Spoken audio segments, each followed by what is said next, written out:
Hello hi नमस्कार समस्त को केमिति अछंती आपण माने आशा करूची भलरे और सुस्थरे थिबे। आज मु नै आसीची आपण माननको पई सरस्वती पूजा स्पेशल रोसई वीडियो आउ आज कोन कोन बनैबी तार संपूर्ण रेसिपी एठी आपण मानको सहित शेयर करिबी। तो वीडियोटी को शेष पर्यंत देखंतु कथा दउची भरे हेबेनी। आज मु बनाउची जोटा कि मंदिर मानकरे प्रसाद हिसाब रे बना जाय। आज्ञा हां मु कहूची सेई दळा खेचुडी और बडा तरकारी कथा। एहा सहित आउ गोटिए मजादार डिश मध्ये रखिची। वीडियो देखुथांतु ता रेसिपी मध्ये मु कहिबी। प्रथमे मु दळा खेचुडी पई गोटे मुग चाउल सहित राति सारा भिजई रखिथिबा अधा मुग गोटा मुग को भल भाबरे धोई पानी झोड़िबा पई रखि देइछि। एबे बडा तरकारी पई बडा बनाइबा पई गोटे कप मटर छुई सह 3टी कंचा लंका किछि अदा गोटे चामच लूण अल्प किछि गोटा जीरा को अल्प पानी देई खदडा रखि बाटी आनिली। बडा तरकारी साधारणतः मुगरे होइथाय। मु एठी मटर छुई रे बनाउछि काहेकि ना एहार बडा खाइबा को टेस्टी होइथाय आ नुआ किछि ट्राई करिबा को मध्ये भल लागे ना। एबे तरकारी पई किछि गोटा गरम मसला किछि बतुरा चारमगज जीरा किछि अदा 2टी कंचा लंका अल्प टिके हिंगु गोटे बड़ चामच धनिया गुंड तासो किछि काजू को अल्प पानी देई चिकन करी बाटी आनिली।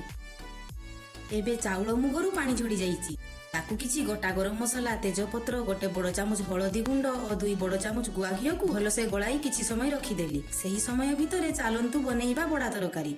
प्रथमे आलू और बैगण को स्वाद अनुसार लूण हलदी दे भाजी आनिला परे बडा पाई बाटी रखिथिबा पेस्ट रे अल्प किछि बेसन और गोटे बड़ चामच कॉर्नफ्लोर को मिसेई तेल भलसे गरम होला परे गैस रो फ्लेम को हाई रे रखी छोट छोट बडा करी छाणी आनिली। एबे गोटे पटे खेचुडी को बसाई देबा आउ गोटे पटे बडा तरकारी बनेइबा। खेचुडी पाई प्रेशर कुकर रे गोटे बड़ चामच गुआ घियो को देई किछि गोटा गरम मसला 3टी सुखिला लंका किछि गोटा जीरा तेजपत्र आउ किछि अदा छेचा को पकेई गुळेई रखिथिबा चाउल मुग को सेथिरे पकेई से सब को भलसे मिक्स करला परे पानी को देई देली। मु एठी मुग चाउल मिसी 1.5 मग नेइथिली सेथि पई पानी 3 मग देइछि। गोटिए मीडियम साइज चामच रे गोटे चामच लूण को देई हाई फ्लेम रे 3टी सीटी पकेई आनिबा। सीटी पडु पडु एपटे कढारे तेल देई किछि गोटा गरम मसला तेजपत्र को पकेई तरकारी पई बाटी रखिथिबा पेस्ट को ढाली सेथिरे गोटे छोट चामच रे हळदी गुंड लंका गुंड स्वाद अनुसार लूण को देई मसला रेडी हैला परे आवश्यक अनुसार गरम पानी को देई भजा आलू बैगण को पकेई फुटिबा को छाडी देली। आ मु चली गली हमर सस्पेंस थिबा रेसिपी को बनाइबा पई सेइटा हेउची दही बुंदी। एई बुंदी गुडी को मु घरे बनेइछि। आ वीडियो मु बहुत जल्दी आपण मानक सहित शेयर करिबी। बुंदी को किछि समय गरम पानी रे भिजई रखि देली आ सेही समय रे एपटे देखिली तरकारी रे फुटो आसी जाइछि। बडा को पकेई तरकारी रेडी करि देली। घरे बसा दही को नै बिट लूण